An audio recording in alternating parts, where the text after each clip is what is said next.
Yes, it is definitely worth the money. If the reason you're watching this video was to find out if it's worth the money, the answer is absolutely yes. Last year I made a video about this, but it was about an hour and a half of stream of consciousness babble, and it was really awful. So I decided to try again. This time I have notes, so hopefully it'll go a little better. If you're thinking about going to a future Vai Academy, but you're concerned about the cost, my recommendation is to go. If that's all you wanted to know, then you can save some time and stop watching now. But the rest of this video will attempt to explain why it's worth the money, provide some highlights and some things that weren't so great, and give you an idea about what you can expect, assuming future academies follow the same format.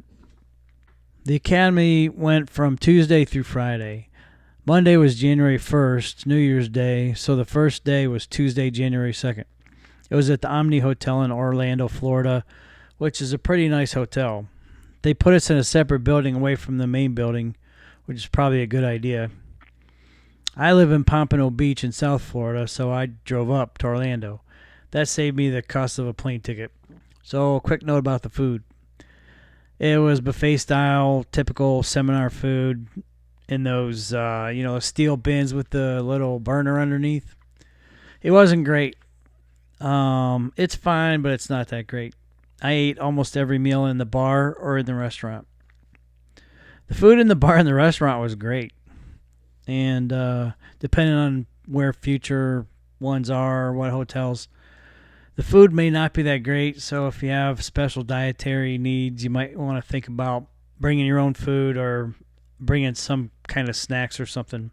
About 2 weeks ahead of time, they sent out an email with a list of what to bring and when to show up and kind of the day-to-day schedule, but not the real schedule. The real schedule, you don't find out what's going on until you get there. But the email is kind of helpful, but there's also a Facebook group, which was helpful because people would ask questions and kind of do some logistical planning and stuff ahead of time. But now the Facebook group is just full of people's latest song and bunch of crap they're trying to pimp, and it's not really great. The other thing the email says is bring a paper and a pen. Forget about that. There's no way. Even if you wanted to take notes, there's so much information coming at you. You're just bombarded with information all the time. You would write a book by the time you left. It would be all you would be doing would be taking notes. It's silly. So don't bother with the pen and paper. A pen might be useful, but paper, forget it. Just bring your favorite guitar or two of your favorite guitars, extra strings, some picks, comfortable clothes, and you don't need cables, but if you have one of those Bluetooth wireless connector things, those can be pretty handy, so you might want to bring that. One thing I want to point out is how many people there are. This is not intimate guitar lessons with Steve Vai. There are a lot of people. I think there are between 400 and 500 people, and the way I guessed that was I looked at the chairs. So there are 3 main sections, and in each section there's 15 chairs in a row and about 10 rows of chairs. So 150, 150, 150. And then there's a bunch of people standing back at the wall. I don't know if they didn't want to sit down or whatever. There weren't any chairs, but so 450 chairs, people standing in the back. There's people all around all the time. So I don't at a minimum 400, at the most 500, but there are a lot of people. When I first got there and I looked around and I saw how many people were there, I thought, well, this sucks. There's a boatload of people here. Did I get ripped off? What's going on? But it turns out it doesn't matter at all. Because the only time that all those people are together is the morning announcements, meals if you want to eat the food, the Steve Vai Masterclass, concerts, and I think that's it. The rest of the time you're in a breakout session or you're off doing something with a smaller group of people. So it doesn't matter. So yes, there are a lot of people, and it doesn't matter. The only thing that really wasn't great was the first day there's a Q&A session. Steve Vai goes, does anybody have questions? Well, of course, what are you going to get? You get the people in the front row going, oh, Steve, I'm your biggest fan. I love you. I'll wash your car for eternity. Like, how did you start playing the guitar? And you're just like, oh my gosh, really?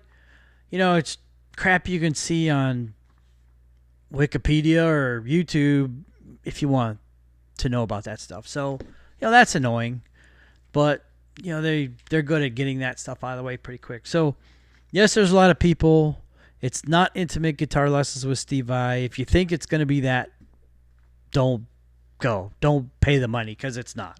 Steve Vai is there for the master classes, the concerts. I think that's it. So basically, I just want to point out that you're not paying to hang out with Steve Vai.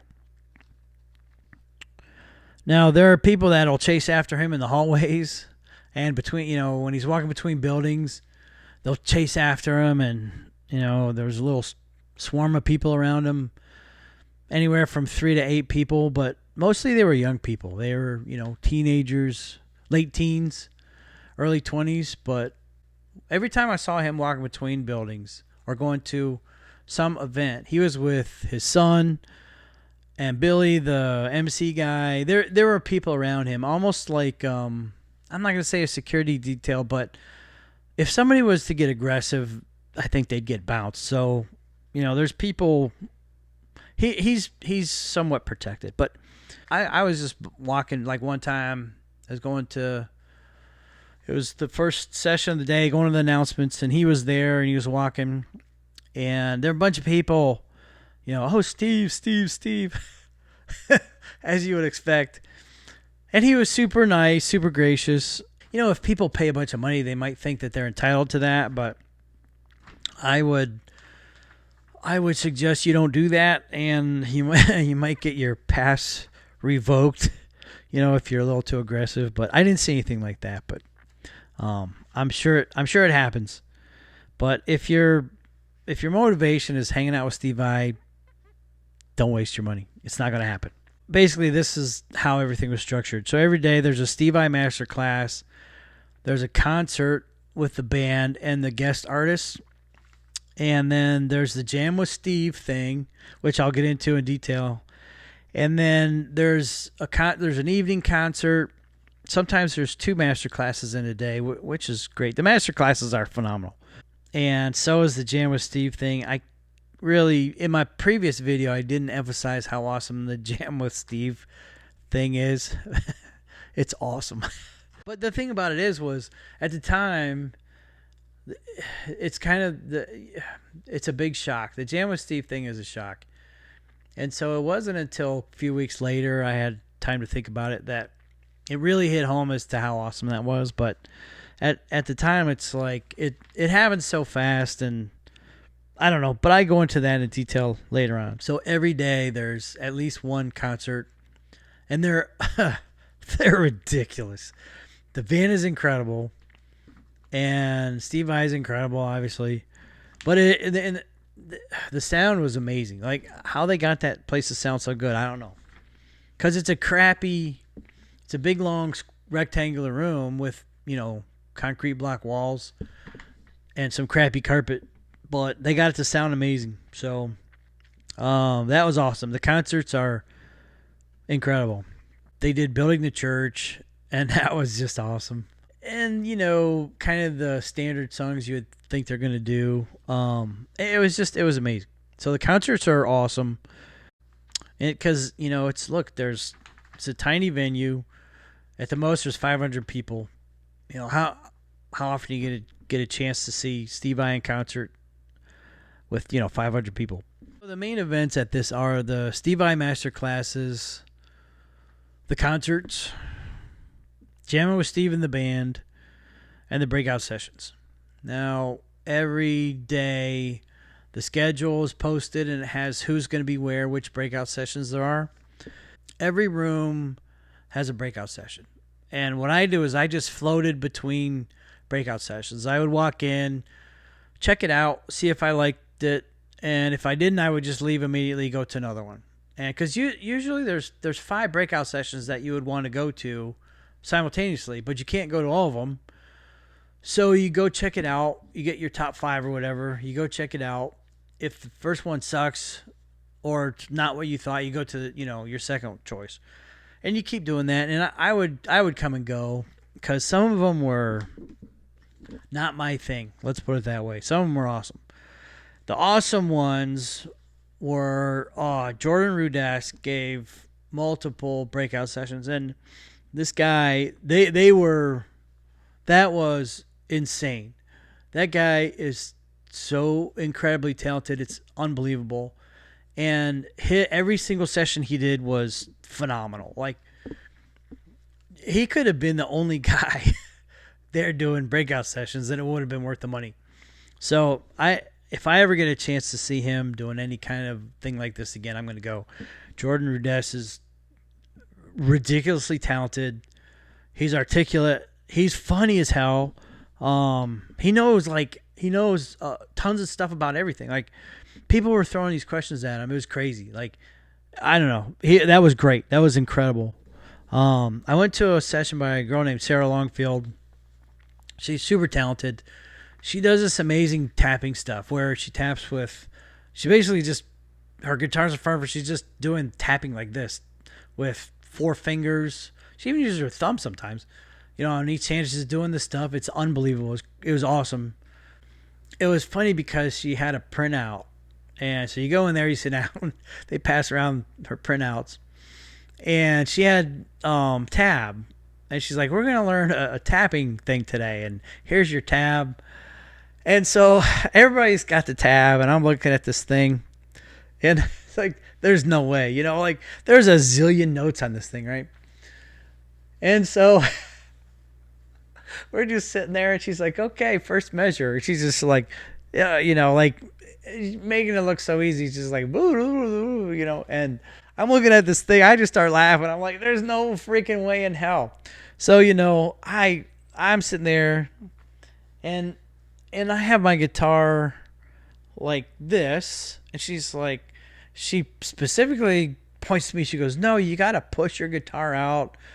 You can't do it like that. You got to have your hands kind of up here and out. So I tried that and I couldn't see what I was doing. It was kind of hilarious. So I'm just laughing the whole time because it was impossible. And I think after about 8 minutes, she realized it was impossible. Like, she's looking around. I'm looking around at everybody. Everybody's looking at everybody. Nobody's getting it. And so she's just like, I think this went on for maybe 15, 20 minutes tops. And then it's just like, I just started asking questions. I was like, this isn't working. And maybe not just me. People started asking questions. So it became a dialogue instead of her just going, oh yeah, measure 1, these 8 notes, and measure 2, these 16 notes, and measure 4, 97 notes. I mean, it was like, that just broke down pretty quick. So that was funny. And after a while, the paper was on the floor, and everybody started asking her questions, and she described her technique and how she learned. I think she was mostly self-taught, and like her experiences and gigging and all this stuff. And it was great. It was really great. It was a great session. She was great. She answered all the questions. Very intelligent, very articulate, funny. And she also described how the internet, she got all this hate on the internet, and she would go to these gigs and people would be really mean to her and stuff. I mean, so that was a real eye-opener. I didn't realize this kind of thing. I guess it's out there, but you don't realize what an impact it has. So she would put her stuff out there on the internet, YouTube or Instagram, whatever. And all of a sudden, haters would pile in. You suck. I mean, terrible things, and she doesn't suck. She's fantastic. I mean, she's super talented. So obviously she doesn't suck. So she's very good. And her music is really cool and interesting. And why people have to be so crappy, I don't know. But apparently if you put your stuff on the internet, this is what I learned from her, get prepared to have a bunch of hate that's totally undeserved. Sure, like if I don't like something, I don't put a bunch of hate in the comment. I just change the channel, right? Just move on, right? And I think any decent person would do that. It'd be like, okay, well, it's not for me. I'll move on. But for some reason, people on the internet decide they just want to hate. So she talked about that a little bit. That was a real eye-opener. And then another session that was really great was Yvette Young. She is a brilliant musician and artist. Like I think she paints. I don't know if it's watercolors. I don't know, but she brought a bunch of her artwork. It was unreal. It's fantastic. And I'm not into art. I don't know jack about art. So, but to me, it was super cool. So she also paints her guitars. So that was really cool. But her session was on pedals and her pedal board and managing her sound and stuff. It was really cool. This girl, obviously, her IQ has got to be 200. I think she's some kind of super genius. And that came through in her presentation. She's incredibly intelligent, and she just talked about like her approach to writing music and production stuff. It was great. It was a great session. And then later on, Jordan was on stage with Steve's band during a concert. Awesome, obviously.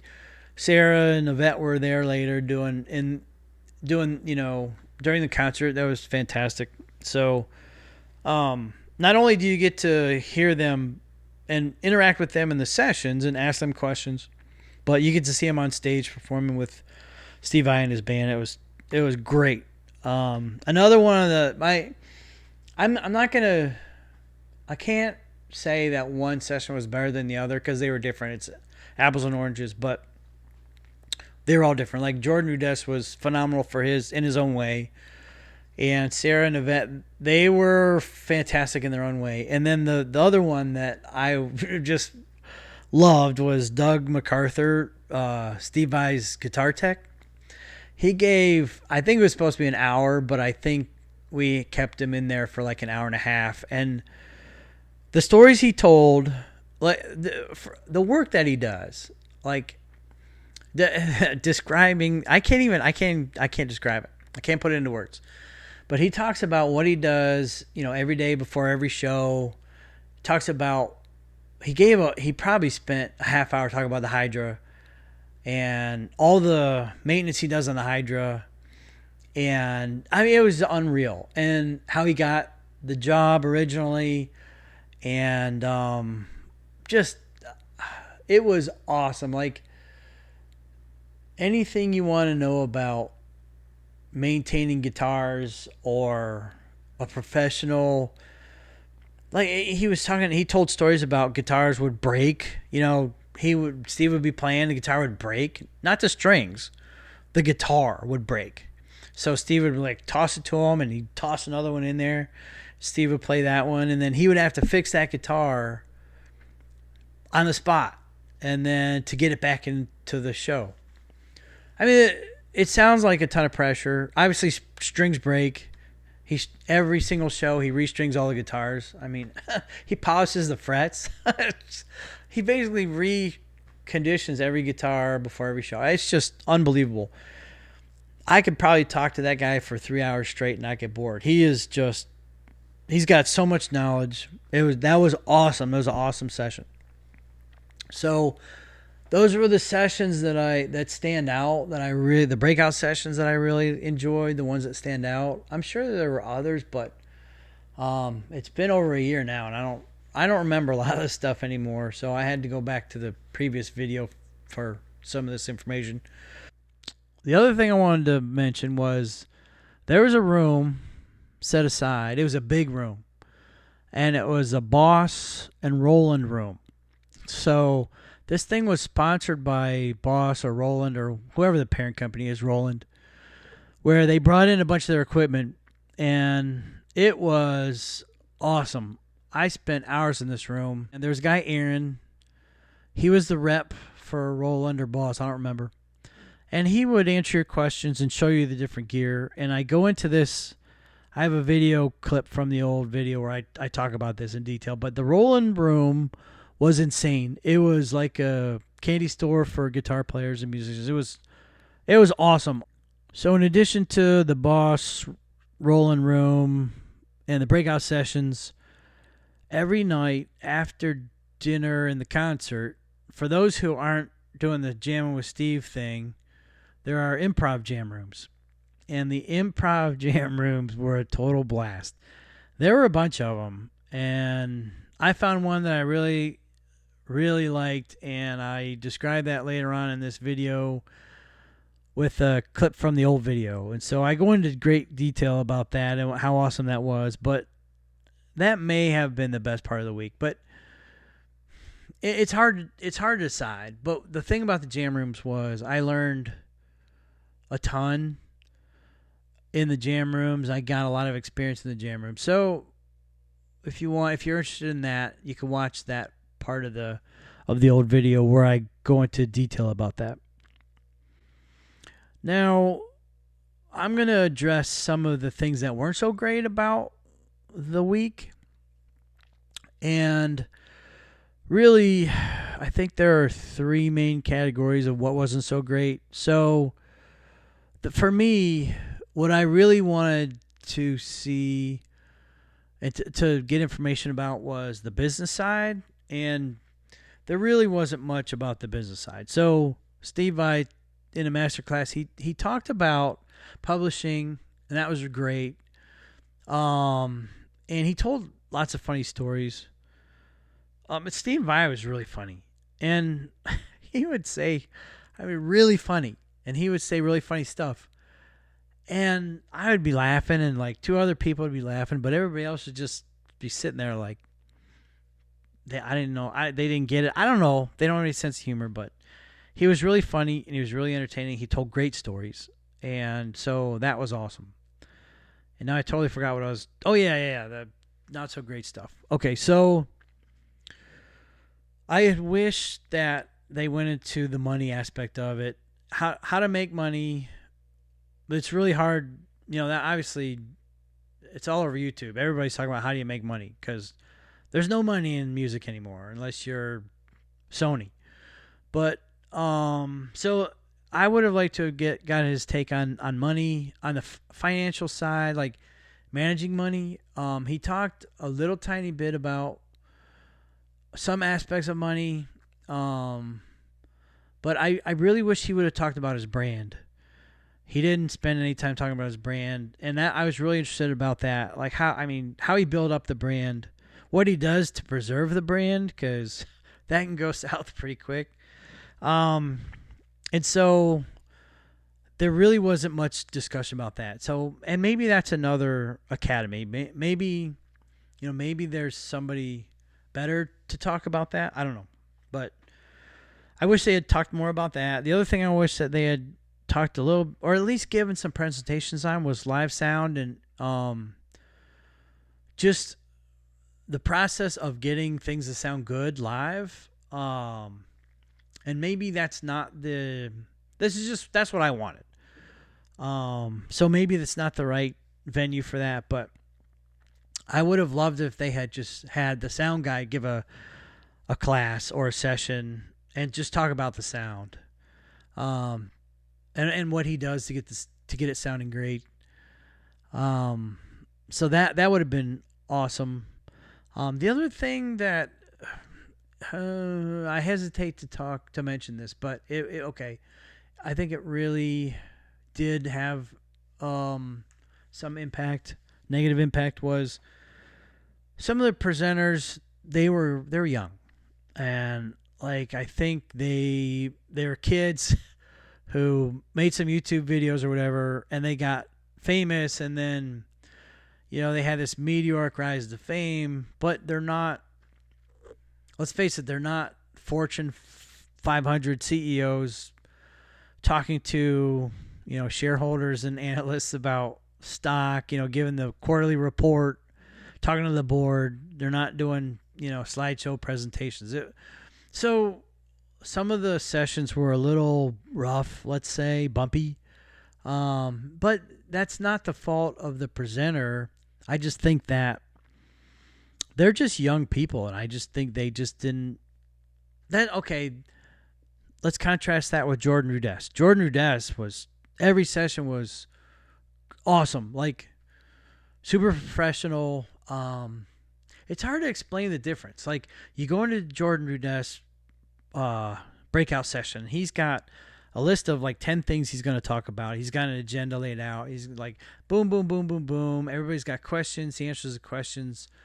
The other sessions, it was like, what do you want to know? And like, so that's not really helpful. I mean, it's not bad, and you get to ask open-ended questions, but it wasn't as professional.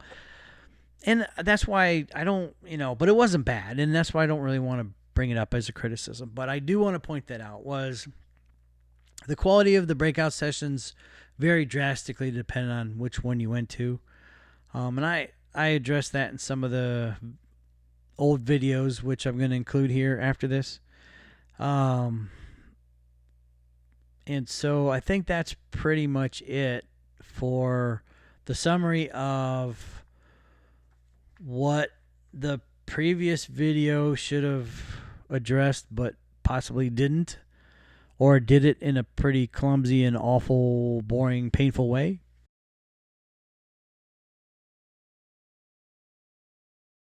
We had the Steve I Masterclass, and the Steve I Masterclass, one of the early ones, it might have been Wednesday, I don't remember which day it was, he's talking about all the surgeries he's had. He's like, yeah, one time my thumb got stuck and I had to, it would be stuck like this, and I'd have to push it back, and then it would go back and it's stuck, I'd have to push it back. So I had to have that operated on. He's like, and then my ring finger, he's like, it got jammed, and so I had to have surgery on that.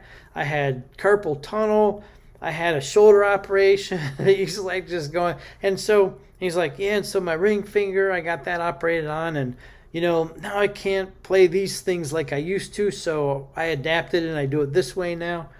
And he's talking about all these surgeries he's had throughout the years and how it's changed his playing and it's changed his approach, which is incredible for him to disclose that kind of stuff. I mean, the guy is amazingly honest. He's humble.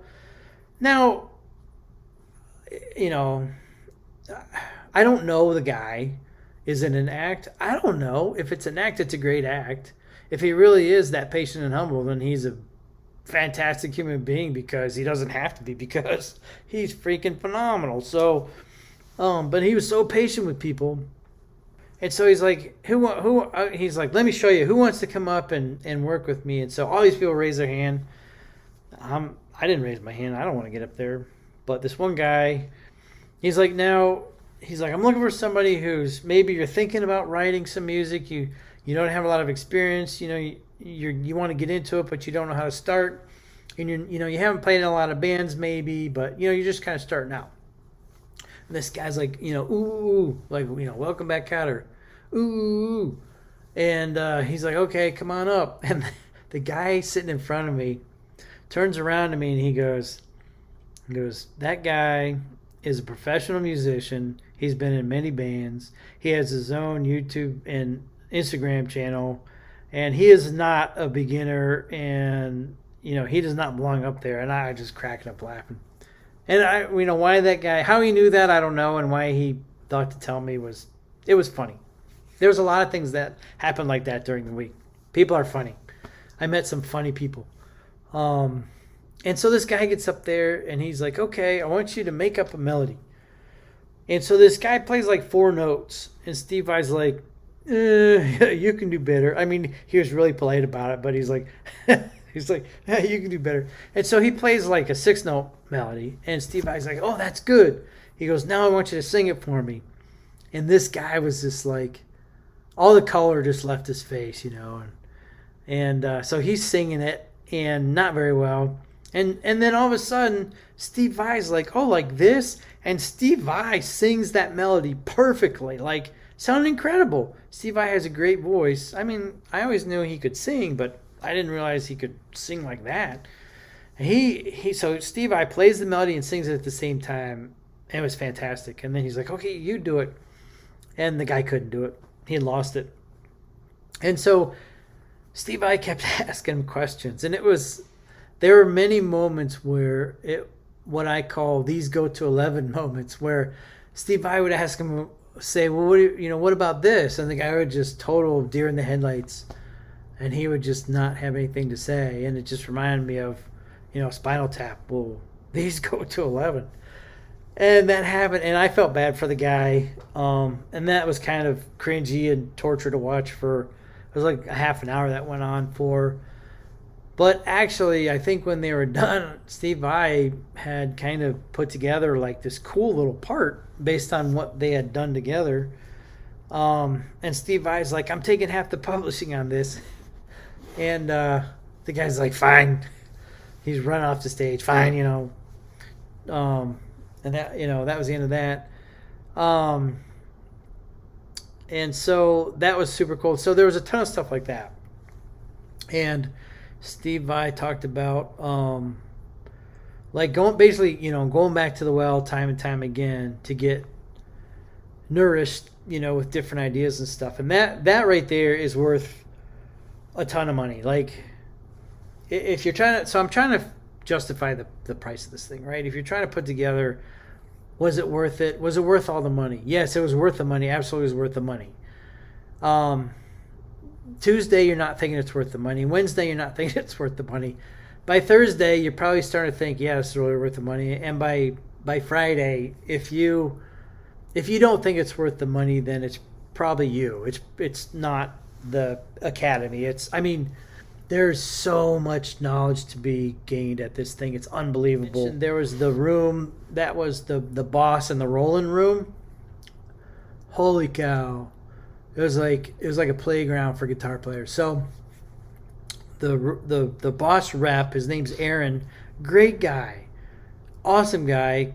And the reason I say he's a great, awesome guy is because I threw question after question at him. He was probably getting sick of me, but he was patient.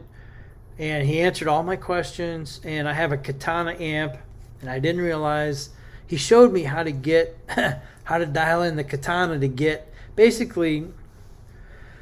So, how do I explain this? So I didn't know my Katana did this. So he goes, "Here's what you do," and he plugged in, and I have my Gem Woody, and he goes, "Okay, play something." I play it, and he's tweaking the knobs, and he goes, "Okay, play soft." So I played something soft. He goes, "Now dig in." And I dug into a note, and it was really gritty. So it's responsive like a tube amp in that sense. And so he's like, "Okay, now really dig in." So I really dug in. I hit some, bend it and hit some notes and harmonics, and it sounded great. And I'm like, "So wait a minute, you're telling me my Katana will do this?" He's like, "Yeah." And so sure enough, I came back, and I did. I reproduced that. It's unbelievable how you play a little gently with, but then when you really get into it, it really gets dirty, just from the responsiveness from the attack. So it was just stuff like that. Like all these gems, no pun intended, all these golden nuggets, all these things I learned in those days that where else are you going to learn that? I don't know. Maybe if you're on tour with somebody or something, and boss sponsors your band, or I don't know. I really don't know. So the other thing that was cool about that room was they had this thing, and it was so you plug into it, and it's okay. So Aaron has a special guitar. It's a Paul Reed Smith guitar with a transducer on it. It's a MIDI pickup, and it just kind of, sticks on there somehow. So he hands me his guitar. He's like, "Try this out." And that the MIDI transducer pickup thing goes into this box. And I forgot what it's called, but it's basically the brain of a Roland synthesizer, one of the really top end ones. And so he had on like pipe organ, and so I'd play a chord and I'd play some notes, and the room filled up with this incredible sound. So it's basically, a MIDI, um, oh, trigger. What do they call those things? Like a MIDI. Oh man, I have one right there. I forgot what it's called. The MIDI thing where the it sends signals, MIDI signals, and then they come out as notes. And so he was scrolling through the different patches. There was like a harpsichord, which sounded awesome, and all these different sounds. It was basically turning your guitar into a MIDI triggering device for like a Roland synth, and it was awesome. And I'm like, how much does this cost? It's $1,100. And I'm like, I'm sure I could come up with $1,100 somewhere. Sure, maybe next year. But man, I could have spent hours playing with that thing. It was awesome. But I had to turn over the cable to other people so they could try it. But obviously, Boss and Roland are trying to make sales. The other thing they have is the Boss, the Next Tone amp, which is like the next generation of the Katana. Oh man, the thing sounded incredible. I mean, I'm pretty sure it's all solid state, but it felt like playing. It was very Marshall-y, It felt like playing my Marshall tube amp, and it sounded amazing.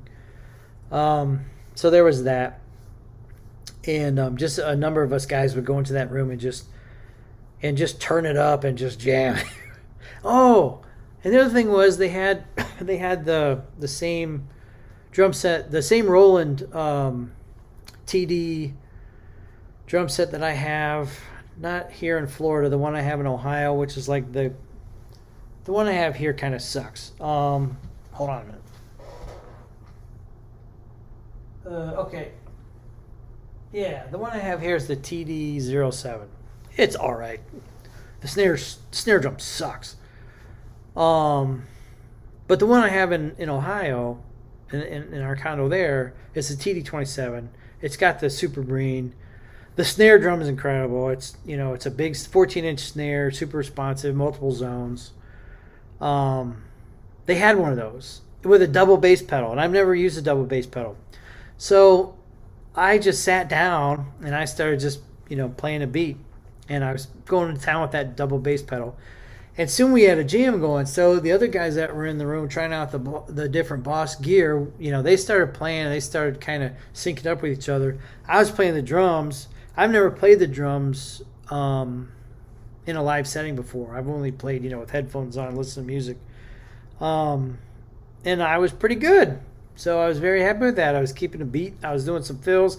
I had it took me about 2 minutes to get that bass pedal footwork down. But once I got it. It was pretty simple.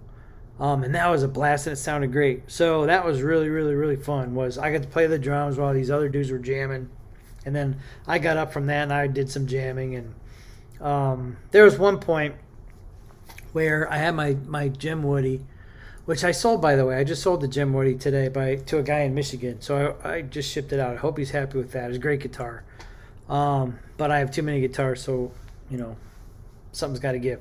Anyway, I'm going off the topic here. So there's one point where it was me. There was a guy from Liverpool, England, who was a great player. He actually played Building the Church, and he did a great job. Not Steve Vai, but he got all the way through it, and which is pretty incredible. I mean, and he was a young guy. He was probably 19, 20 years old. Really good. The other guy was from Texas. There was a guy from, and I think it was like outside of Abilene, Texas, and he was a really good blues player. And so the three of us snuck into that Boss room for like 2 hours, and we were jamming with all that different gear and stuff. And so at one point, the guy from Liverpool wanted to play my Gem Woody, so I gave it to him, and he played that for like, I don't know, half hour at least. He was going, and I tell you what, that guy, he played a couple Steve Vai, like just bits, like for a little bit of For the Love of God. And I swear, it's like Steve I walked in the room and plugged in and started playing. That guitar with that guy playing it, and it was the pickup position was 4. It was, middle and neck, and it sounded unbelievable. And he was really good. Anyway, that was fun. But when he gave me that guitar back, I decided, okay, I'm going to go to town. I'm going to see what this amp sounds like when it's turned up in this big room, And so I turned it up, and I just started shredding, and everybody just stopped what they were doing, and they looked at me, and they just watched me, and I'm just going to town. And if you want an example of that, you can... if you want an example of a bunch of slop, you can watch my Jim Woody demo video that I put together a while back. And that's pretty much what I did. Same kind of just sloppy dicking around, which is fun. It's not music, but it's fun. Anyway, that was fun. That was a ton of fun. So, where can you get that? Maybe you can get that other places. I don't know. You're not getting it at Guitar Center. You're not getting it at, Sam Ash. It's Jam with Steve time. So, at Jam with Steve time, obviously they've done this before. On both sides of the stage, they form a single file line. And so they just say, everybody go to one side of the stage, pick a side of the stage, get in line, and you get to Jam with Steve Vai and his band. And so I was tired, had a couple bourbons, and I just wanted to sit down. So I didn't care when I went. I really didn't want to go early. I was going to wait till the end. And so I sat.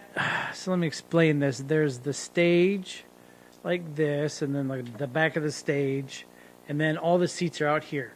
So this is the front of the stage, and all the seats are out here. And it's just padded like dinner chairs, which they were, not great, not really comfortable, but fine. Comfortable for about 20 minutes. And so I just sat there watching people jump up on the stage to jam with Steve and his band. And what I didn't know at the time was there's a little countdown clock at the front of the stage that you can't see unless you're on the stage. And it's set to 3 minutes. So everybody gets 3 minutes. And so you go up there, and you on my side of the stage was Steve Vai's son, Fire. He was like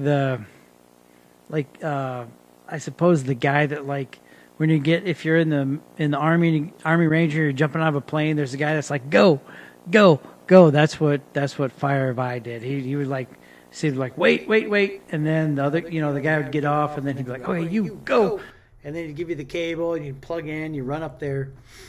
And so I watched this. It was it started at like 9 p.m., 9:30. I got to play with Steve at like 12:30 a.m. So I was sitting there for 3 hours watching everybody. And it was wildly entertaining. I mean, some people are really good. Some people are not. They're just beginners. But the funniest ones are the shredders, right? So 80% of the guys that get up there they're just going to shred. I'm going to play as many notes as I possibly can in 3 minutes. And some of them are great, but there's absolutely nothing for those guys. There's nothing for Steve Vai to do. So the point of this whole thing is, you get up there and they go, what do you want to do? And some people had a song in mind. Some people be like, oh, metal jam and, F sharp, or, blues in E minor or something. And then so Steve Vai and the bass player was ridiculous. This guy, unbelievable. I can't even say enough about how amazing the bass player was and how he complimented things that other people played. It was just astounding. They were all amazing. Don't get me wrong. I mean, obviously Steve Vai is like one of the greatest of all time, so that was insane. Steve Vai would go, okay, start us out. The drummer was the funniest one. He'd listen, and he'd be like, after a while, like about a measure or two, he'd be like, okay, and he'd just start in, and the bass player would start in right away. And so you play, let's say, 12 measures, okay? I'm just, whatever. because it was totally arbitrary, whatever people did. And so a lot of times people wouldn't stop. And so the point of this thing is you play 12 measures, you hand it off to Steve. Steve Vai plays 12 measures. He gives it back to you. And you do this back and forth for 3 minutes. And you're supposed to, work off each other. Well, some of these guys would get up there and just go absolutely crazy, just ripping through notes.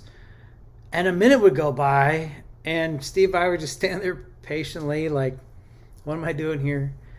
And then, like, after a while, I guess they'd get tired playing all those notes, and they would kind of let Steve Vai take over. But I think in most of the cases where you got these hot shots that were going to get up there and shred and go crazy, Steve Vai would always make them look like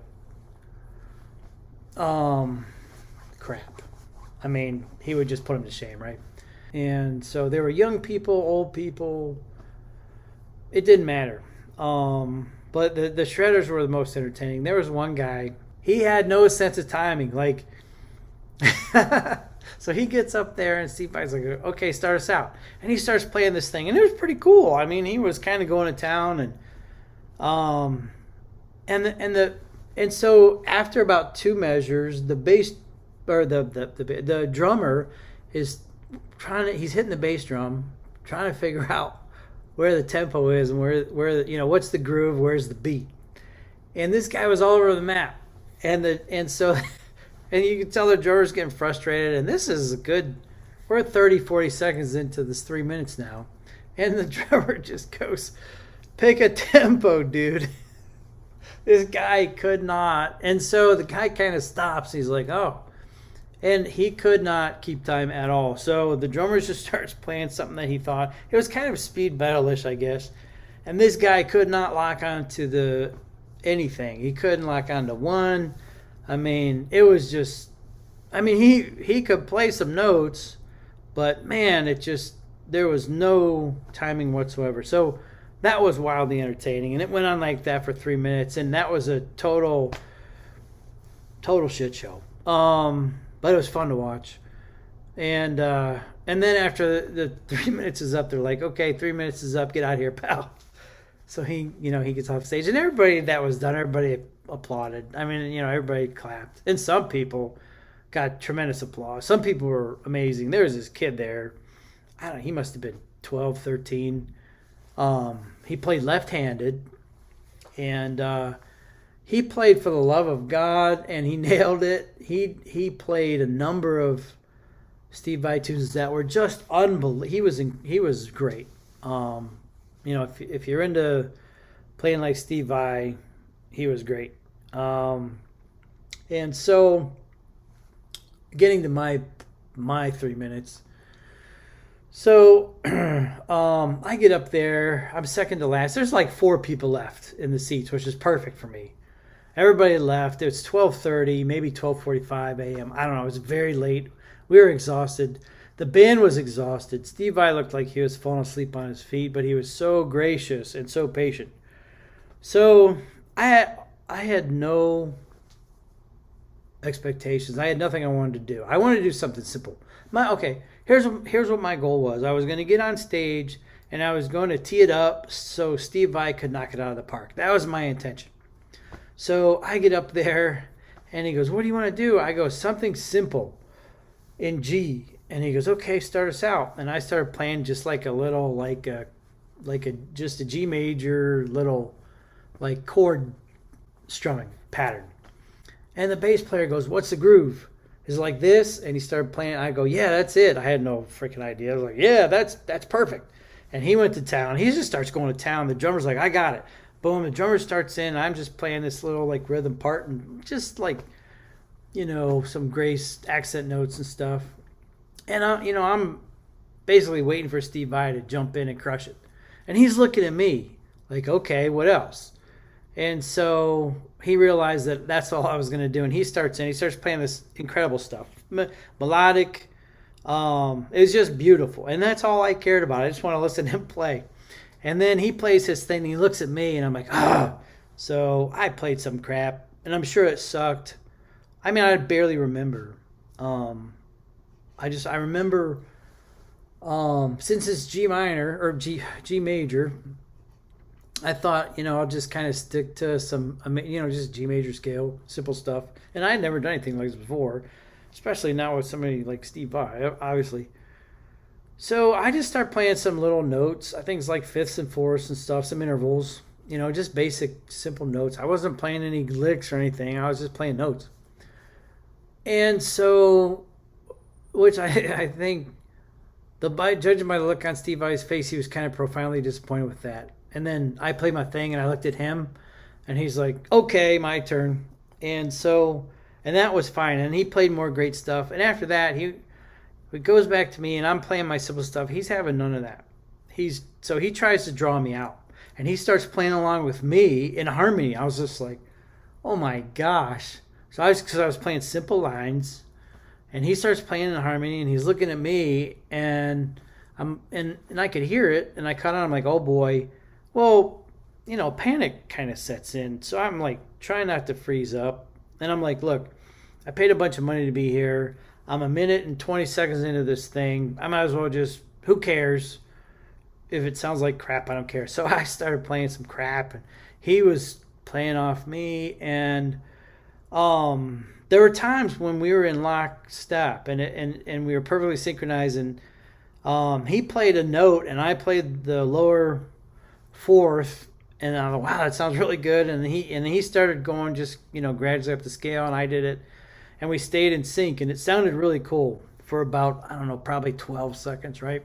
And then it all fell apart, and then he went to town, and I'm just watching him play, and of course it's fabulous, right? And he like, it's hard to remember because maybe because my adrenaline was pumping, I don't know, but I, like, after it was over, I had little to no recollection of what I actually did. It wasn't till the next day that I started to actually remember, like, us and what we did and this thing. So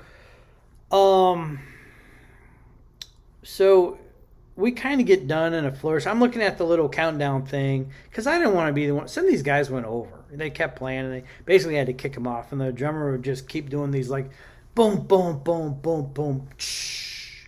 And the guy would keep playing. And then the drummer would get mad. Like, boom, boom, boom, boom, boom, boom, boom, boom, boom, boom, boom, psh, psh, psh, psh, psh, psh, psh. And then finally, like, the guy would, and then everybody would just start strumming. The bass player would, like, and then they kind of had to kick the guy off, right? I didn't want to be that guy. So, it said like 250 or, yeah, 250, 251. I'm counting down. And honestly, I was extremely intimidated, and half of me didn't even really want to be there anymore anyways, because I was just making a mess of things in my mind. So I look at the drummer, and he's like, okay, we're going out. And so we just start, and so Steve Vai is building the whole time. We start out really quiet, and so probably the last minute of it, he keeps building, and I'm like, okay, so I'm going to start hammering on some G's a little bit more. And I think we just did like 145, G, C, D, and back to G. And like I said, I don't even remember, because I was so, I don't know, adrenaline or panic, whatever. But I only have a vague recollection of what we did. Well, that's not true. I mean, I think I remember for the most part, but there are nuances that I didn't catch till I realized the next day. So, but I'd never done that before, and it's Steve Vai. So, he's Steve Vai's building. He's getting faster. He's getting, his dynamics are kicking in. He's getting louder. I'm keeping up. The bass player's he's hammering on notes. Drummer's, getting louder. And we built up to this big crescendo, and it sounded awesome. And I'm just hammering on G's. And then I didn't realize that my low E just went out of tune. So my low E was like a E flat. And so I'm hitting these G's. I'm like, what is that terrible noise? Oh, it's me. And so I stopped playing that. I stopped playing that string I muted that string. But I'm still hammering on the G's, and Steve Vai's ripping. He's just absolutely ripping. Drummer's going boom, boom, boom, boom, psh. just hitting the cymbals. It was, and right on 3 minutes, done. It was fantastic. And I forgot to mention the one thing. But I'll get to that in a minute. So we finish, and everybody's like, okay, that was okay. And I just said, that was so awesome. Thanks a lot. And I stuck out my hand, and Steve Vai smiled, big smile, and shook my hand, which was he's so gracious and polite and patient, which is unbelievable. It's quite amazing. And but I'll get to that later. And so I walk off stage, and like 3 of the people that were still there were like, one guy goes, "That was beautiful, man." I was like, "Really? Thanks. That was cool." And the other guy goes, "Man, you nailed it," or "crushed it," or something. And I was just like, "Oh, all right."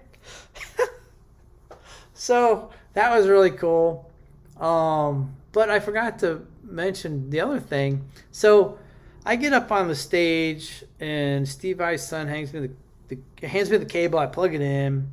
I get up there, and I'm kind of looking around, and they're doing stuff. The band's doing stuff. They're kind of like, they're not ready. They're doing whatever. And so I'm like, I want to see what my guitar sounds like. So I turn the volume up, and I turn it up to about 7, because I didn't just want to be. I didn't know what was going to happen. I didn't want to just go high gain instantly, and I start playing some notes, and I hear this like incredible sounding guitar, and I'm like, wow, where's that coming from? Whose guitar is that? It was mine. So apparently whatever rig they have, you plug into their rig. Oh my gosh, I've never heard anything. That guitar sounded amazing. I mean, it's a nice guitar, and it has great pickups. The pickup I was using was the DiMarzio Area 58 in the neck position, which is very fat, has a very beautiful. I love that. Love that. It's a stacked humbucker. Love that tone. But man, I was playing these notes and these chords, and I was like, "What? Oh, that's incredible!" And it was my guitar. And so whatever rig they have set up, the sound was unbelievable. Especially, there's monitors over here. They've got these giant, I don't know what, like the mains over here on the stage. It just sounded incredible. So that's one thing that was nice, was I didn't have to like tweak anything. They had it all dialed in, and it sounded great. And it wrapped up right before about 1 a.m. I got back to the room. I had drank probably like 2 pots of coffee that day, so I was so wound up. So it's like I get back to the room, I just want to go to sleep. So it's 1:30. My brain is going crazy. I'm not going to sleep. So I think I ended up taking like 4 grams of melatonin or something, and chugging a bunch of water, because you start early the next day. So the next day is like 9:30.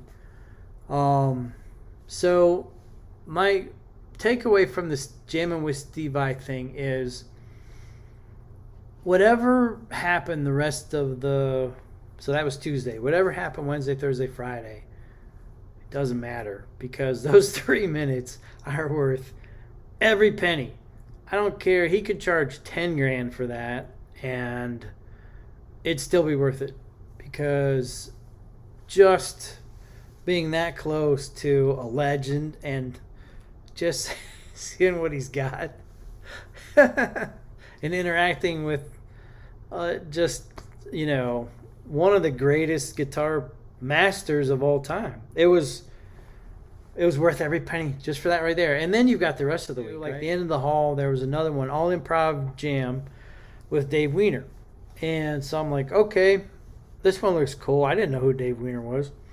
So I go in there, and there's like me and this other guy, and that's it. And Dave Weiner sitting there, and he's got 2 amps, one on each side of him, and a bunch of chairs in a semicircle around. And he's just sitting there. He's like, "Hey guys." I'm like, "Oh, hey."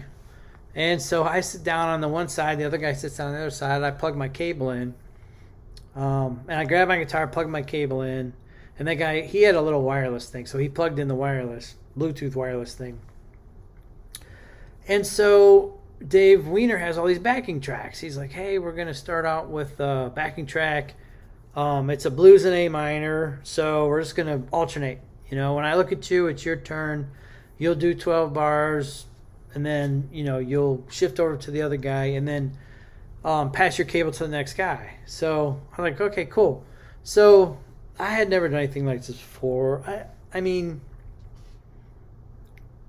well, yeah, let's say I've never done anything like this before. I mean, there were drunken after party things and stuff like that, but that doesn't count. Where the spotlight's on you, and there's Dave, and he's got his backing track, and you got to play something. So, I sucked. So, I mean, right out of the gate, I'm like, A minor, okay. How about, I'll play some A minor pentatonic thing. And I just played some lame ass scale. It sounded stupid. It was boring. And then I didn't know what to do. Okay, there's the extent of my abilities right there. And so, then it goes to the next guy, and I hand by that time there were probably 6 of us in there. I handed my cable to the next guy, and he plugs in, and he plays. And it comes back around to me, and I'm like, I think it was like, blues jam in E at that point, or A or something. Okay, so what am I going to play? So I'm like fumbling through some crap that sounded like total dog crap. And I'm trying to keep this family friendly by not being too profane. And so after a while, I realized that I stink at this. So after a while, I just said, I put my guitar away, and I went and I sat in the second row, and I just decided I'm going to listen because I don't know what I'm doing. I'm just going to listen to what everybody else does. Some of these guys were amazing. They would just go ripping through some really cool stuff. There's the guy that had the wireless thing. He was really good. He had this guitar I've never seen before. I think he built it himself. It sounded great. He was really good. And just an eclectic mix of people. It was great people, except this one guy. This one guy was a weirdo, but anyway, he was like Buckethead without the bucket. It would get to his turn, and he would just kind of look at the ground and just go ripping through like a million notes, and he was good. He would play a lot of notes really fast, but it didn't really fit a blues jam in like A minor, right? It was more like a speed metal shred, and so after he was done, he kind of looks up, and everybody's just goes on to the next guy. And it was like he didn't get major applause, and people weren't falling over themselves. So he just like gets up, throws his guitar in his thing, and leaves. Like, screw you guys. But I don't know what was up with that. I saw him another couple times after that. It was the same thing. It was kind of weird. But he seemed at home in the Polyphia room. But anyway, which I stayed away from. Okay, let me tell you my Polyphia experience. So I go in the room, and these are young guys. I don't know how young they are, mid-20s, let's say. And I had heard of them before, and I'd heard their music, and it's not my thing. And yes, they're good players and everything, great. But it's not my thing, like I said. So it's not like I have a tremendous amount of respect. I'm not some fanboy. And so I go in, okay, I'll listen to this, their presentation. I lasted like 30 seconds. The young guy starts talking about like the pineal gland and creativity coming from the pineal gland and all. And I'm like, what the hell is this guy talking? That was it. I'm like, this guy's like 23, probably 24. I don't know how old he is. Giving us a lecture about where creativity comes from. I'm like, okay, well, I don't want to hear that. So I was out of there. I don't need to hear young whippersnappers who don't know what the hell they're talking about, who think they do, and that's the problem. They think they do. Tell me, where creativity comes from. Anyway, actually, Steve Vai had a lot to say on that, and that's kind of one of the major benefits of this is Steve Vai's advice on how to be creative and how to be productive. Okay, wow, close to an hour into this. Okay, and we're still on like Wednesday. So, but there's not much more. And so I don't even what. Oh yeah, the Dave Weiner Jam Room. So I had a blast. I was there till midnight. Midnight comes around. the guy sticks his head in the door. Hey, it's midnight. Come on, wrap it up, because they want to get out of there. And so we pack it up, and I'm tired. I've been going since early that morning. Next day I get up, and I remember walking on one of the sessions, and there's Dave Weiner. He's getting his coffee, and he's walking, and he catches up to me. He's like, "Hey, what'd you think about that session last night?" And I'm like, "Well, I sucked really bad, and so I decided to just listen and try to get my bearings, and then come back later." And he's like, "Oh, so you come back tonight?" I'm like, "Oh, hell yeah, I'm coming back tonight." So the next time I went back, I was much better. Much, much, much better the second night. And the third night, I was way better. So Thursday night, I went to the Dave Weiner Jam at 9 p.m. I think they had to kick us out at like 12:45. They go, "Hey, come on, guys, we got to close up." I mean, we would stay till they kicked us out of there every night. It was awesome. Honestly, that was. Oh, except so, and like the one time there was a young guy who I had the Gem Woody, and he came up to me. He goes, "That guitar is incredible." I'm like, "Oh, you want to play it?" And he's like, "Yeah." He was a young guy, probably 20. I don't know. And so I go, "Okay, go to the Dave Weiner Jam at 9 p.m. I'll be there. You can play it." So I was like, "Okay." So we get in there, and I see him. I go, "Oh, hey, here, you want to play it?" And he goes, "Yeah." So he played it. He played 12 bars. And then he had to pass the cable, and you could tell he was just like, he looked pretty deflated because he didn't get to play more than that. I go, "Hey, come with me." So I showed him the Boss Roland room. So we go in there, and he plugs in, and he plays that guitar, I don't know, 45 minutes or something. And he was really, really good. And he dialed in the sound that sounded incredible. And when he was done, he handed it over to me. He's like, "Oh, thanks, buddy. That was great." I'm like, "Yeah, no problem." So a number of guys, I got so many compliments on that guitar. It was unreal. So Adam in Michigan, who's going to get that guitar, hopefully he's very happy with it. It's a great guitar. And people were going nuts over that guitar. Everywhere I go, people were like, "Oh my God, you got a Gem Woody. I can't believe it. I've never seen one." Anyway. So that was cool. And then, oh yeah. I never finished telling my story. One of my stories. But I want to finish up with Dave Weiner Improv Jam. So Dave Weiner was super supportive, and he's phenomenal. He sits there, and they're his jam tracks, and he just goes to town. He's amazing. The guy, I mean, there's nothing else to be said. He's amazing. He's an incredible guitar player. I'm sure 20 plus years on the road with Steve Vai helps that, but he's absolutely unbelievable. And so I asked him, I said, so there's another guy, Sean, from New Hampshire that I met, and Sean took guitar lessons from Dave Weiner for a number of years. And Sean was a good player. He was a really interesting guy, very knowledgeable in many areas. Just a really good guy, really nice guy. And so he told me he took guitar lessons from Dave Weiner for like more than 2 years or so. I was like, "Wow, really? He gives guitar lessons?" And so I looked it up on my phone, and it says, if you want, to inquire, lessons at daveweiner.com. So when I got back, I sent him, I said, "Hey, are you still giving lessons?" And he's like, "Yeah." So I've signed up. I'm taking lessons from Dave Weiner now. I just had my third one Thursday, and every single lesson is like drinking from a fire hose. I mean, okay, let me go back a little bit. One of the main reasons I want to go to this Vai Academy was I've been stuck in a rut, like playing wise, everything, because I've been playing the same stuff over and over for years. And I thought maybe this will help me get out of that rut. I'll learn sort of a new path. And so I really did. Not so much, and it sort of happened organically, just being exposed to all kinds of different things bit by bit. It wasn't like one big light bulb moment. It was just being exposed day after day in each one of these sessions and everything, and doing the improv jams with Dave at night. that really helped. And so, and the guitar lessons that I'm taking with Dave Weiner are, I've learned.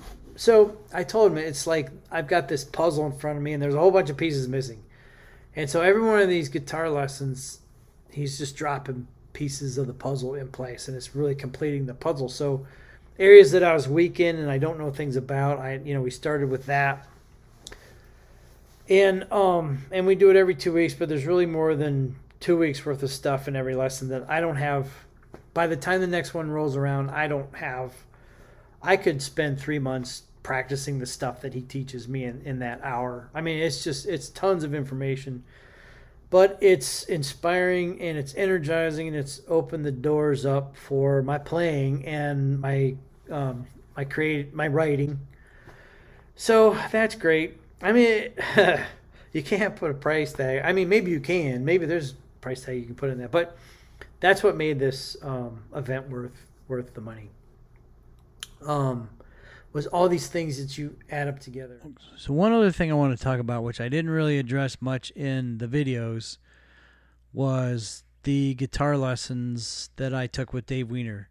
So I took guitar lessons for about 6 months. And it got to the point where there was so much information that I had to work on that there was no point in having more lessons, because every single time I took a lesson, I got enough things that I needed to work on that by the time the next lesson rolled around, I didn't even scratch the surface on what we talked about last time. So it got to this point where after so many lessons, I had this giant stack of stuff that I needed to make progress on, and I didn't. So every lesson after that, it was like, well, how much of this have you worked on so far? Well, I didn't. I worked on it, but I have a job, so I spent as much time as I could. And so it got to the point where it was just information overload, saturation, and I just said, look, unless we do these once a month, I got to stop, because it's just too much information, and it opened the floodgates. Let's put it that way. So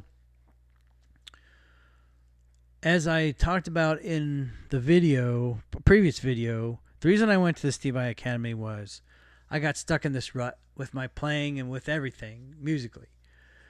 And so I wanted to get out of this rut. And so the Vai Academy got me about halfway there, but it wasn't until I started taking lessons with Dave Weiner that really opened the floodgates. And so it got to this point where I had so much stuff to work on. It was like going back to elementary school, all over, like kindergarten all over again. I've been playing the guitar since I was 10 years old, so 46 years. And I've studied music. I know how to read music. I know all the fundamentals. But that's only takes you so far. You have to learn how to apply that in your playing. You have to learn how to get to that next step. And for me, it felt like the Grand Canyon. I'm here, Evel Knievel's on the other side. Somehow I need to get over that Grand Canyon. But it wasn't until the guitar lessons with Dave Weiner that happened. And so, but at some point I had to stop because I was wasting his time, because he's got so much knowledge. It's unbelievable. And I think he was holding back. He was just giving me, drips at a time instead of everything. So, and I don't want him getting frustrated. But the guitar lessons with Dave Weiner. So my point of this whole rant now is, if you want to, and you can, I can't recommend enough taking guitar lessons from Dave Weiner. I mean, the amount of information, the knowledge, experience. I mean, he's got decades of experience. I think at this point he's done it all. I mean, but it's worth it. I'm not talking about money. I'm talking about time. just the if you can get lessons with him, or I'm sure there's other people that are the same. I think Paul Gilbert gives lessons, but if you get a chance to take lessons with somebody who's a master like that, do it. Um, and it's probably not going to be cheap, but it doesn't matter. It was so worth it. Like I have a notebook, and I still have things in that notebook that I haven't even touched yet. So lessons that I haven't even started to work on that material yet. So, and it's been almost 8 months since our last guitar lesson. I have a year of work of all the stuff that he gave me to work on in that 6 months of guitar lessons. Probably I could work on that for 2 years and then start to feel comfortable and say, okay, it's time for my next lesson. It's just, there's so much there, and it's so worthwhile. It's so awesome. Like, if you can do it, do it. I don't know if he's still giving lessons, but if you can, I would do it. Even if you're thinking about going to the next academy, if you've already met Dave and you've already started to take lessons from him, you'll be light years ahead of where I was when I went to this thing, because I'd never jammed. I'd never done an improv jam before. I played live in bands. It was all covers. Some originals, but the originals were awful. It's just horrible stuff. Back in my college days, you know, college band, playing around Ohio State campus, parties, bars, that kind of stuff. It was fun, but it was all covers. And so I'm learning somebody else's music. And learning somebody else's music is easy. But making your own music is not easy. It's really, really, really, really hard. And it's a painful process. For me anyway. So if you're thinking about going to the academy in the future, I would recommend take some lessons from Dave Weiner first, so that when you go, if he's got a jam room, you'll be able to walk in there and you'll have some chops already. You'll have some experience, and you'll get more benefit out of it than I did going in there stone cold. So that's all I want to say about the lessons. The lessons were really life-changing for me as far as my music, just playing everything, composing everything. Made a huge difference. And I'm still don't consider myself done. Eventually I want to go back to taking more lessons from Dave Weiner. It's just right now it's not possible, and I need to progress further before I do that again. But if you can do it, I would highly recommend doing it. That's all that I wanted to say on that topic. The one time when I ate dinner with the young people, some of the other people I ran into and kind of met during this had been to, most of the people, over half the people had been to a previous Vai Academy. And a number of them had been to, like, John Petrucci and Joe Satriani. And the one guy who had been to, we were sitting around, it was when we were in the boss room, actually it was.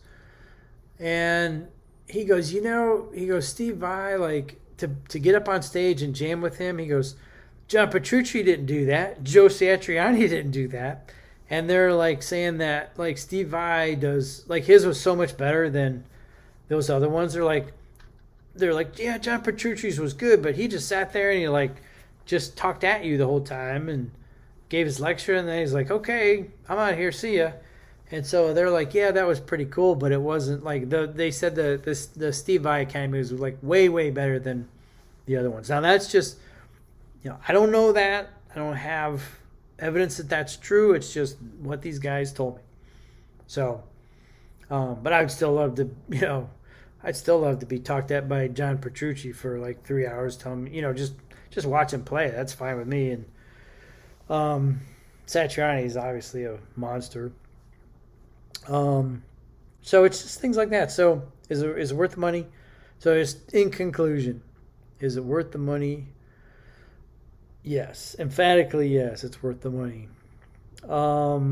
It's a lot of money, but well, and also I drove up. I drove from Pompano Beach up to Orlando, so I didn't have to fly. Add the price of an airline ticket onto that, it's even more money. But I probably spend that much in the bar anyway. So, you know, there you go. There's my airline ticket. I drank it in the bar. Um, because the drinks there are not cheap, and the food there is not cheap. Oh, I did get room service one day. Got a nice big pot of coffee and a bunch of like Danish and pastries and stuff. I think that was Wednesday. Was that? No, that was third. No, when was that? Must have been Thursday. Anyway, oh yeah, I forgot to tell you too. So Thursday night, I go back to the room. I'm really tired. Oh no, happened before that. It's Thursday around 5 p.m. I think there was a master class going on. I just had to get out of there. It was hot, so I go out in the hallway and I just sit in a chair and I just kind of just collapsed in a chair for a while. I was just exhausted. There's a guy, Billy.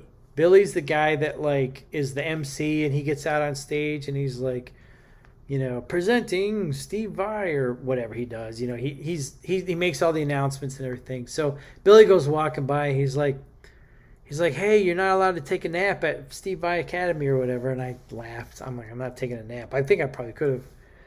So anyway, I wake up Friday morning. I'm really tired. I have coffee with Sean in the coffee shop, and I'm like, oh. But Allison was visiting us in Florida from grad school in Colorado, and her last day was Saturday. So I'm like, well, yeah, the Steve I Academy is great, but I really want to see my daughter before she heads back to school because I won't see her for a while. So I'm like, I'm going to drive back Friday. At least that way I'll get to spend Friday and part of Saturday with her and Lori while she's still here before she goes back. So I have coffee with Sean before everything gets rolling, like 8:30. And Sean and I told Sean I'm going back because I want to see my daughter before she flies out. And Sean's like, okay, see ya. And he goes off to the stuff. So I jump in the car. And sure enough, there's traffic problems on the drive home. So 3.5 hour drive takes me 5.5 hours. I don't know what it was. So I leave at like, I don't know, 10:30. I get home at like 4. I don't know what it was. It was a crap drive home. Absolutely crappy drive home. Took forever. And by this time, I'm feeling really tired. Getting a sore throat. So Friday night, I get a sore throat, get a headache. Saturday, full-blown COVID. So somebody or multiple people or whoever at the academy there, and there's hundreds of people flying in from all over the world, somebody gave me COVID. So I don't know what variant we're on now, Mu or I don't know, Tau or whatever. But it wasn't as bad as we all got the Omicron before, and that was 4 or 5 days. This one was like 3 days, 3 4 days, but it was much better than the last time that I got it. And then of course, 2 days later, Lori's got it. Allison goes back to school. She never got it, thankfully. She gets on a plane, goes back to school, Colorado. Lori gets it. And she's mad at me. So man, she was mad at me. I had to make a lot of trips back and forth for beverages and coffee and medicines during that time that she had it. That was my penance. But so that was it. I came back. I got COVID. It took me a good 2 weeks to really feel 100% again. But was it worth it? Heck yeah, it was worth it. If somebody had told me, well, you're going to go to this thing, but you'll get COVID, I'm going. So yeah, it was awesome. Like I said, the only criticism I would have is I wish they spent more time talking about the business aspects of being a musician. And like they alluded to a little bit, like he talked about a little bit about publishing and credits, and told a funny story about Ozzy Osbourne and wanting to bring in more people to help with writing. And Steve Vai's like, well, if we bring more people in, then we're gonna kind of dilute the publishing rights, and he's gonna get less money. And Ozzy said, I don't care if Pia comes effing down from effing upstairs and gives us the perfect line for this song. It's about the song. It's not about the money. I'm paraphrasing, obviously butchering the story, but that was very funny. So you get a ton of great stories like that, like tons of great stories. I just like Steve Vai. Every master class is awesome. I mean, it just where else are you going to get that? I don't know. I'm not shilling for the academy. I'm just telling, like, people ask me, was it worth the money? That's one of the questions that comes up all the time. Is it worth the money? Yeah, it's worth the money. It's a lot of money, but it's worth the money. And then people are asking me also about the experiences. But and I don't know, maybe that's not something he gets as involved in. But look, he's got the Vai brand. I wish he would have talked about the Vai brand, because obviously he spent decades building up the brand. And as far as I'm concerned, if I see like Vai, to me it means the best quality. It means it equals perfection. I mean, all of the Ibanez guitars, and I have a few of them. The not the RG series. I'm talking about the high, the high end, the gems, and even my Gem Junior. The build quality of those is unbelievable. Now, I'm not a big fan of the Evolution pickups. I will say that. So I always get rid of those and put DiMarzio's in mine. Like that guitar there. That Pandemonium in the bridge. Holy cow. I love that thing. I love that pickup. The middle one's a Paul Gilbert injector, and the top one's the Andy Timmons one. Both of those sound killer also. I'm not a middle pickup guy generally, but those two guitars, the white one, the middle pickup is a Sugar Chakra stacked humbucker. Oh my gosh, that thing, unbelievable. Sounds incredible. Those two guitar middle pickups are great. Like I said, I'm not a middle pickup guy, and I'm not shilling for the Academy. I'm not a walking advertisement for this thing. I'm just giving you my opinion.